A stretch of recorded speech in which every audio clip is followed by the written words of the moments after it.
এই তিন প্রশ্নের জবাব তো আমলের সাথে সম্পৃক্ত। যেই ব্যক্তি রবের হুকুম আহকাম মেনে দুনিয়ার হায়াত অতিবাহিত করবে সে বলবে আমার রব আল্লাহ। যে ব্যক্তিগত জীবন থেকে নিয়ে রাষ্ট্রীয় জীবন পর্যন্ত যেখানেই তার সুযোগ ছিল ইসলামের আলোকে পরিচালিত হয়েছে করেছে, সে জবাব দিবে আমার দিন হলো ইসলাম। আর যে নবীর আদর্শকে নিজের আদর্শ বানিয়ে নিয়েছে সে জবাব দিবে আমার নবী মুহাম্মদুর রাসূলুল্লাহ সাল্লাল্লাহু আলাইহি ওয়াসাল্লাম। তাহলে ইসলামকে শুধু রুসম বানালে হবে না। ইহুদি নাসারারা শনি আর রবিবার নিছে আর আমরা মুসলমানরা শুক্রবার নিছি। তাদের ইবাদতের জায়গাগুলো রবি আর শনিবার ভরে, আর আমাদের মসজিদগুলো শুধুমাত্র শুক্রবারে ভরে। ঠিক কিনা বলেন? মনে করেন ঢাকা শহরের মধ্যে মহল্লার মসজিদ ৬-৭ তলা মসজিদ। মহল্লার মসজিদে তো আর বাইরের লোক আসে না। মহল্লার লোক ৬ তলা ভরে, আরো ১২ তলার লোক রাস্তা গিয়ে দাঁড়ায়। অথচ এই মহল্লায় ওই দিন জুমার দিন আসরের নামাজে ৬ তলা তো বহুদূর, ৬ কাতারও ভরে না।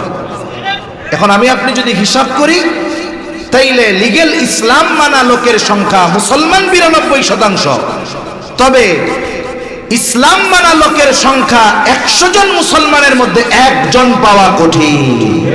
এটাই বাস্তব। যাই হোক, মূল কথা থেকে অনেক দূরে চলে গেছে। রাসূলুল্লাহ সাল্লাল্লাহু আলাইহি ওয়াসাল্লাম জানায় দেন কিয়ামতের আগে কোরআন লেখায় থাকবে, ইসলাম রুসমের সাথে থাকবে। বাস্তবে কোরআন থাকবে না, বাস্তবে ইসলাম থাকবে না। অনুরূপভাবে ইলমকেও আল্লাহ উঠায় নেবেন। কোরআন হাদিস লেখায় থাকবে, কিন্তু কোরআন হাদিসের সহি বুঝনেওয়ালা লোকগুলোকে আল্লাহ তাআলা আস্তে আস্তে উঠায় নিবে। তখন কি হবে? ওই হাদিসের শেষে আসতেছে মানুষেরা জাহেলদের কাছে ফতোয়া জিজ্ঞাসা করবে। মানুষ জাহেলের কাছেও জিজ্ঞাসা করতে পারে, আবার এখন তো মানুষের কাছেও যায় না, এখন চ্যাট জিপিটি মোবাইল আর গুগলের কাছে যায়। ঠিক কিনা বলে? যার কারণে কি দেখা যায়, মাঝে মধ্যে দেখি গুগল দেখে দেখে নিজের চিকিৎসা করতে গিয়া মরছে। ওই রকম ইলমের একটা চেন আছে, এই কোরআন হাদিস শিক্ষার একটা চেন আছে। একজন আলেম তিনি ইলম অর্জন করেছেন কার থেকে, এভাবে তার সনদ আছে, চেন আছে। দেখা যাবে এই আলেম সর্বশেষ ইলম অর্জনের মাধ্যম শুরু হলো স্বয়ং রাসূলুল্লাহ সাল্লাল্লাহু আলাইহি ওয়াসাল্লাম থেকে। এজন্য মুহাক্কিক আলেমদের থেকে ইলম নিলে পথচ্যুত হওয়ার সম্ভাবনা কম। কিন্তু আমরা যদি মোবাইল আর গুগলকে, ইউটিউব আর ফেসবুককে আমাদের ইমাম বানায় ফেলি, তাইলে এটা আমাদের জাহান্নাম পর্যন্ত পৌঁছায় দেবে। জামানা ওইরকম আসবে, জাহেলদের থেকে ফতোয়া জিজ্ঞাসা করবে, আর ওই জাহেল মূর্খ অজ্ঞ এমন ফতোয়া দিবে, যারে ফতোয়া দিবে সে আমল কইরা পথভ্রষ্ট হবে, আর যে ফতোয়া দিছে জাহেল ও তো গোমরাহ আছে। এজন্য কিয়ামত আমাদের থেকে দূরে থাকবে কতক্ষণ? বলে আলেমরা এই জমিনে অবস্থান করবে যতক্ষণ। এজন্য মুহাক্কিক আলেমদের জন্য দোয়া করা, আর আলেম তৈরির কারখানাগুলোর প্রতি সুনজর দেওয়া। মাদ্রাসা যতদিন থাকবে বলে ইলম অর্জনের রাস্তা জারি থাকবে, আর এই মাদ্রাসা থেকেই ওই আলেমরা বের হবে যাদের বদৌলতে আল্লাহ তাআলা কিয়ামতকে আমাদের থেকে দূরে সরায় দেবে। তাহলে নবীজি সাল্লাল্লাহু আলাইহি ওয়াসাল্লাম বলেন, ১ নাম্বার, কিয়ামত ততক্ষণ পর্যন্ত সংগঠিত হবে না যতক্ষণ না ইলম উঠায় নেওয়া হবে। আর আল্লাহ তাআলা বান্দার অন্তর থেকে একত্রে ইলম উঠায় নেন না। আল্লাহ তাআলা কেমনে ইলম উঠায় নেন? বরং আলেমদেরকে উঠিয়ে নেওয়ার মাধ্যমে আল্লাহ তাআলা ইলম উঠায় নেয়। ২ নাম্বার, নবীজি সাল্লাল্লাহু আলাইহি ওয়াসাল্লাম বলেন, ততক্ষণ কিয়ামত সংগঠিত হবে না যতক্ষণ না জালজালা বেড়ে যাবে। ওয়াতাকসুরাজ জালাজিলু, তার মানে কিয়ামতের আগে জালজালা বেড়ে যাবে, ভূমিকম্প বেড়ে যাবে। ভূতাত্ত্বিকরা বলেন পৃথিবীর যেই প্লেট আছে, টেকটনিক প্লেট, এগুলো নড়াচড়ার কারণে ভূমিকম্প হয়। তারা বলেন পৃথিবীতে প্রতিনিয়ত মৃদু আকারের ভূমিকম্প হতেই থাকে। কেন? বলে এই প্লেটের নড়াচড়া সব সময় চলতে থাকে। বলে এক বছরে নড়াচড়া করে কয় কিলো, কিলো টিলো না, কয়েক সেন্টিমিটার নড়ে। এতটুকু নড়াচড়ায় ভূমিকম্প মৃদু মাত্রার হতেই থাকে।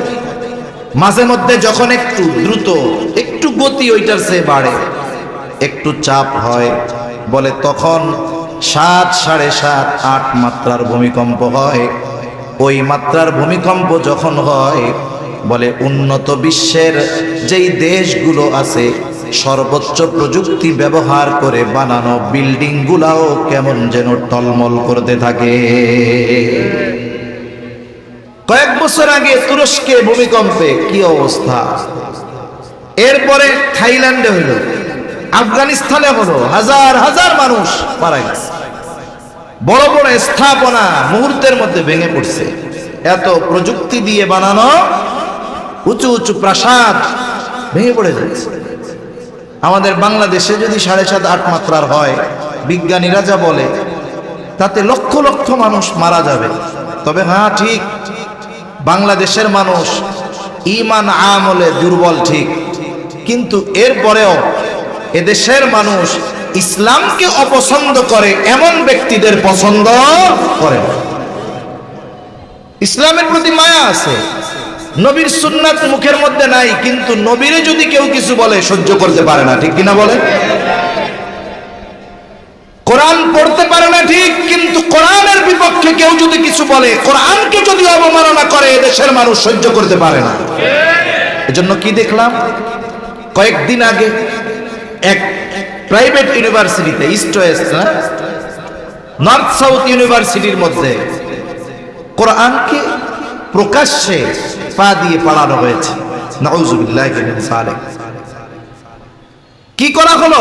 ওরা চিন্তা করে যে কোরআনকে অবমাননা করার মাধ্যমে ওরা মূলত আমাদের অবস্থাটা একটু পর্যবেক্ষণ করে, দেখি কোরআনকে অপমান করলে এদের হৃদয়ের শুদ্ধ ঈমান তপ্ত হয়ে ওঠে কিনা। আবার দেখুন, যখনই কেউ কোরআন অবমাননা করে, আল্লাহ এবং তার রাসূলের বিরুদ্ধে বলে, অমুসলিমদের কথা বাদ দেন, একদল মুসলমান ওই জালেমদের পক্ষ নিয়ে ওই কোরআন, ইসলাম, আল্লাহ এবং রাসূল অবমাননাকারীদের পক্ষ নিয়ে তারে পাগল বানিয়ে বিচার থেকে বাঁচাতে চায়, ঠিক কিনা বলেন? অমুসলিমেরা পক্ষ নিবে ভিন্ন কথা, কিন্তু মুসলমানেরা তাদের পক্ষ অবলম্বন করে, বলে এটা পাগল। পাগল টের পাও কখন? যখন আল্লাহ রাসূল কোরআন অবমাননা করে তখন। এর আগে পাগল আর টের পাও না, তাই না? দুনিয়ার যত পাগল আছে কেউরে কোনোদিন দেখলাম না বাইবেল পুরাইল, দুনিয়ার কোন পাগলরে দেখলাম না কোনোদিন ত্রিপিটক পুরাইল, দুনিয়ার কোন পাগলরে দেখলাম না অমুসলিমদের উপাস্যদের নিয়ে গালাগালি দিল। সব পাগল আল্লাহ রাসূল আর কোরআন অবমাননা আর বকা দেওয়া শিখে, তাই না? আমাদেরকে এই বগুল বুঝ দিলে হবে না, মনে রাখতে হবে। আবার এই বিষয়কে কেন্দ্র করে এমন বিশৃঙ্খলা করার সুযোগও নাই যাতে করে বহির্বিশ্বের সামনে মুসলমানদেরকে সন্ত্রাসী আর জঙ্গি ভাবে উপস্থাপন করা যায়। এই সুযোগও নেওয়ার কোনো সুযোগ ইনশাআল্লাহ দেওয়া হবে না। এজন্য আমরা রাষ্ট্রীয়ভাবে আইন চাই। আজ পর্যন্ত বাংলাদেশের ইতিহাসে এমন একজন লোককে দেখান যেই ব্যক্তি অন্যান্য ধর্মাবলম্বী যাদের আছে বাইবেল পুরাইছে, পাড়াইছে, একটা দেখাইতে পারবেন? বৌদ্ধদের ধর্মীয় গ্রন্থ ত্রিপিটক পাড়াইছে, পুরাইছে, দেখাইতে পারবেন? তাদের উপাস্যদের নিয়ে বকা দিয়েছে, গালাগালি দিয়েছে, এটা কেউ দেখাতে পারবে না। বরং ইসলাম আমাদেরকে অন্যান্য ধর্মাবলম্বী যাদেরকে উপাস্য হিসাবে গ্রহণ করেছে তাদেরকে বকা দিতে ইসলাম আমাদের নিষেধ করেছে। এজন্য মনে রাখতে হবে, এদেশে যদি বসবাস করতে হয় শান্তির সাথে, ইসলাম এবং মুসলমানদেরকে, আল্লাহ এবং রাসূলকে সর্বোচ্চ রেসপেক্ট করেই এদেশে অন্যান্য সব মানুষের শান্তিপূর্ণ সহ অবস্থান সম্ভব, এছাড়া সম্ভব নয়। আমরা শান্তিপূর্ণ সহ অবস্থানে বিশ্বাসী। আচ্ছা, দুর্গাপূজা চলছে, ওয়াজ মাহফিলও চলছে, কোন ওয়াইজ আপনাদেরকে এই কথা বলছে যে দুর্গা পূজা চলতেছে, হিন্দুদের বকা দিবেন, মন্দিরে গিয়া মূর্তি ভেঙে দিবেন, কেউ বলছে? সর্বোচ্চ আকারে নিষেধ করা হয়েছে এই বিষয়গুলো। তবে হ্যাঁ, ঈমানের যেই দাবি নিষেধ করা হয়েছে যে কোন মুসলমান যেখানে শিরকি কর্মকাণ্ড চলে ওখানে যেতে পারে না, তাদের কাছে বা তাদের ওই পূজার অনুষ্ঠানে যাওয়ার ব্যাপারে নিষেধ করা হয়েছে। কিন্তু তাদের ধর্মীয় কালচার পালনে বাধা প্রদান তো বহুদূর, বরং আমরা প্রশাসনের কাছে বলেছি যে এদেশের নাগরিক হিসাবে তাদের সিকিউরিটি পাওয়া, নিরাপত্তা পাওয়া এটা তাদের অধিকার, এটা তাদেরকে গভর্নমেন্টের দিতে হবে, ঠিক কিনা বলেন? এজন্য এই সুন্দর সহ অবস্থানপূর্ণ এক দেশ যেখানে সব ধর্মের মানুষ শান্তিপূর্ণভাবে বসবাস করে, এখানে মাঝে মধ্যে কিছু লোককে পাগল সাজিয়ে কোরআন অবমাননা করে মুসলমানদের হৃদয়ে আঘাত দেওয়া, এটা কিন্তু বারবার বরদাস্ত করা হবে না ইনশাআল্লাহ। এ ব্যাপারে রাষ্ট্রীয়ভাবে আইন জারি করা দরকার। তা সম্মানিত উপস্থিতি, বলতেছিলাম কিয়ামতের আগে জালজালা, ভূমিকম্প বেড়ে যাবে। বাংলাদেশে হয়তো হওয়ার মতো সম্ভাবনা, কিন্তু আল্লাহ দেয় না কেন? বলে এদের অন্তরে আল্লাহ এবং রাসূলের মহব্বত আছে, এজন্য হয়তো ঝুঁকিপূর্ণ দেশ হওয়ার পরেও আল্লাহ তাআলা হেফাজত করে, ঠিক কিনা বলেন? এদেশে অসংখ্য উলামায়ে কেরাম আছে, অসংখ্য মাদ্রাসা আছে, আমরা হয়তো গোনা করি, কিন্তু এই দারুল উলুম মাবিয়া ইসলামিয়া মাদ্রাসার হেফজখানার ছোট ছোট নাবালক বাচ্চারা গভীর রাত্রে উঠে আল্লাহর কালাম তিলাওয়াত করে, ঠিক কিনা বলেন? এই যে লক্ষ লক্ষ হাফেজে কোরআন, হাজার হাজার হিফজখানা, হয়তো এদের বদৌলতে ঝুঁকিপূর্ণ অবস্থায় থাকার পরেও আল্লাহ তাআলা বড় মুসিবত দেন না। তাহলে কিয়ামতের আগে জালজালা বেড়ে যাবে। দুনিয়ামুখী মানুষেরা ভূমিকম্প বাড়ার কারণ জাগতিক নজর দিয়ে তালাশ করে, কিন্তু ঈমানদার যখন কোনো মুসিবত আসে এগুলোকে শুধু জাগতিক বিষয়ের নজর দিয়ে অনুসন্ধান করে না, বরং সাথে সাথে কোরআন সুন্নাহর দৃষ্টি দিয়ে তারা এগুলো অনুসন্ধান চালায়। কেন এই জমিনে মুসিবত, কেন স্থলে মুসিবত, কেন জলে মুসিবত, কেন ভূমিকম্প, কেন সিডর, কেন আয়লা, কেন লায়লা? আল্লাহ তাআলা কোরআনুল কারীমের মধ্যে বলেন, যাহারাল ফাসাদু ফিল বাররি ওয়াল বাহরি বিমা কাসাবাত আইদিন নাস লিয়ুযীকাহুম বা'দাল্লাযী আমিলু লাআল্লাহুম ইয়ারজিউন। আল্লাহ রাব্বুল আলামিন বলেন, যাহারাল ফাসাদু ফিল বাররি ওয়াল বাহরি বিমা কাসাবাত আইদিন নাস। জল স্থলে যত রকমের বিপর্যয়, আল্লাহ তাআলা বলেন এগুলো হলো মানুষের হাতের কামাই। তার মানে স্থলে আর জলে যত ধরনের মুসিবত এগুলো আমাদের কর্মফল। তবে আল্লাহ তাআলা অতীতের উম্মতদের মতো শাস্তি দিয়া আমাদের ধ্বংস করে দিতে চান না। সাময়িক কিছু মুসিবত দিয়ে আমাদেরকে একটু কষ্ট আস্বাদন করার কেন? বলে ধ্বংস করে দেওয়ার জন্য নয়, বরং আমরা যেন ওই মুসিবতে সতর্ক হয়ে আল্লাহর দিকে ফিরে যাই। এজন্য আল্লাহ তাআলা বলেন, লিউযীকাহুম বা'দাল্লাযী আমিলু লাআল্লাহুম ইয়ারজিউন, যাতে করে আমরা আল্লাহর দিকে প্রত্যাবর্তন করি, পাপাচার অনাচারের পথ ত্যাগ করে কল্যাণ আর নেকের পথের পথিক হয়ে যাই, পাপের পথ ছেড়ে যেন নেকের পথের পথিক হয়ে যাই।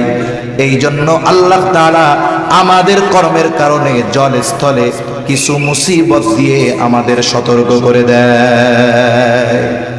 যেমন স্কুল হোক আর মাদ্রাসা হোক, যদি কোনো ছাত্র দুষ্টমি করে, এই দুষ্টমির মাত্রা যদি অতিক্রম করে ফেলে, অবাধ্যতা যদি মাত্রা অতিরিক্ত হয়, সন্তান যদি পিতামাতার আনুগত্য না করে, কথা না শুনে, শিক্ষক ছাত্রকে শাস্তি দেয়, পিতামাতা সন্তানকে শাস্তি দেয়। শাস্তি দেওয়ার সময় অনেক সময় হয়তো প্রহার করা হয়, একটু কঠিন শাস্তি দেওয়া হয়। বলুন তো, শাস্তি যখন যাকে দেওয়া হয় তার কাছে কি শাস্তিটা ভালো লাগে? মনে মনে কয় কত বড় জালেম, আমারে মারলো।